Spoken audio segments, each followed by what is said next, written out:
Hi everyone, mapagpalang araw na naman po sa ating lahat mga kababayan ko all over the world. So ayan, oras na naman para magluto ang mga manay tutay. So ito magluluto ako ng fishball curry. Ayan, ito yung aking curry paste. Lalagyan ko po siya ng white radish. Ito, squid. Marinated na po siya. At ito yung aking mga fishballs. Ito yung aking mga ayan, shallot, bawang at ginger. At magluluto rin po ako ng noodles ng aking madam. At ito meron din akong kangkong. Ayan, ibuboil ko lang po siya. So ayan, let's get started. So ayan, prituin po muna natin until golden brown ang ating fish ball. Ayan. Kunti lang po ang oil niya kasi alam niyo na mga matatanda, ayaw nila ng maraming oil kasi hindi raw healthy. So, ayan. Ganyan lang po kakunti yung ano niya, cooking oil niya. Kalahati lang na white radish kasi ang laki niya po. Ayan.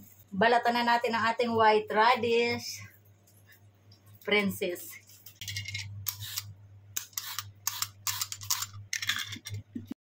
So, ayan, nabalatan ko na po yung ating white radish. Hiwain na po natin ng into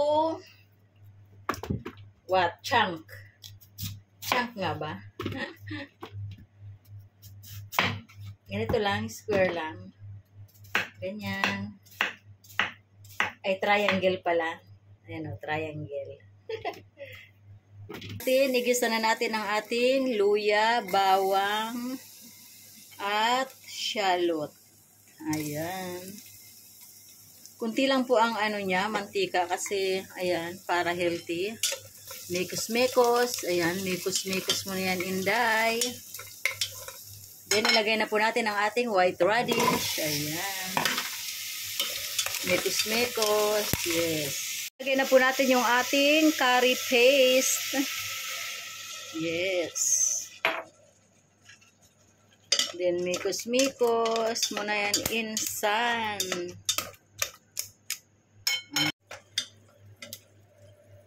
Ayan, malambot na po yung ating white radish. Ilagay na po natin ang ating fish balls. Ayan. Then, mix it well. Mikos-mikos uli. Ayan, Inday. Imikos-mikos mo na yan, Inday. Ilagay na po natin ang ating coconut cream or gata. Ayan. Mikos-mikos na uli. Ayan.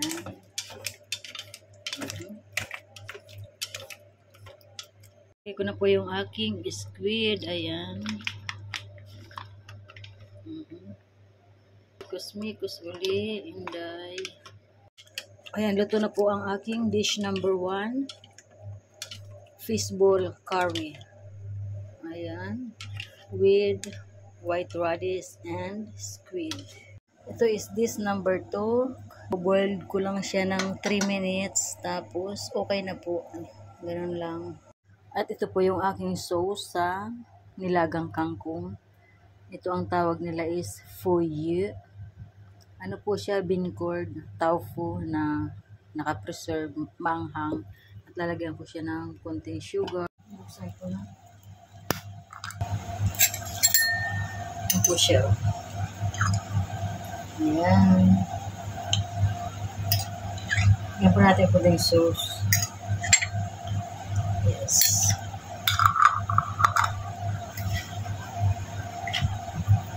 Tapos lagyan po ng konting water para hindi siya masyadong maalat. Ayan. At konting sugar. Sarap yan, guys. Ayan. Malinamnam po siya. Banghang siya ng konti. Yan. Pwede mo nang i-dip dyan yung kangkong. Nilagang kangkong. Yan, kumukulo na po yung aking tubig. Ilagay ko na po yung kangkong na paklang. Ayan.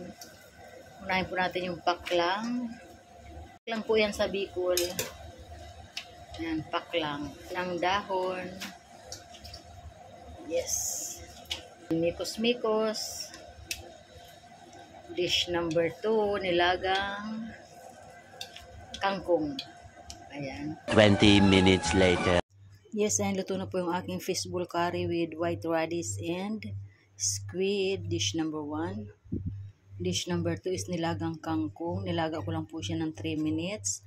At ito yung aking sauce. So, serve hot na po natin. And guys, thank you for watching. Bye-bye!